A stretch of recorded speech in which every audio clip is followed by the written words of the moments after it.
LIC music project mix by DJ Ramkumar Kalapati Madhubani music by mix by DJ Ramkumar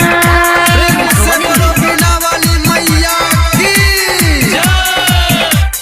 प्रेम से बोलिए सरस्वती मैया की घने छी रोहितवा सुन हमर बात रही घने छी अमितवा घने छी मनीषवा सुन हमर बात रही बाहर से डीजे नच है बुक साथ रे पूरा रोड के है जाम करबोई सरस्वती माई के तबे भसान करबोई सरस्वती माई के तबे भसान करबोई घने छी रोहितवा सुनो हमर बात रही बाज से डीजे नचिया है बुक साथ रही पूरा रोड का जाम करबो सरस्वती माई के तबे भसान करबो सरस्वती माई के तबे भसान करबो प्रेम से बोलिए सरस्वती मैया की म्यूजिक बाय प्रेम से बोलो बिना वाली मैया की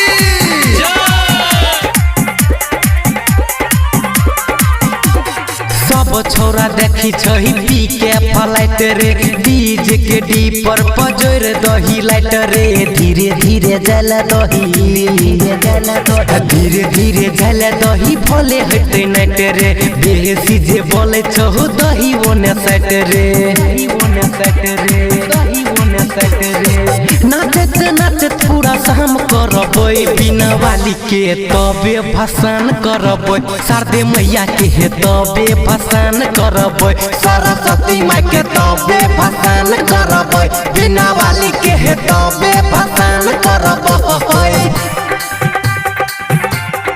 प्रेम से बोलिए सरस्वती मैया की म्यूजिक बाय प्रेम से बोलो बिना वाली मैया की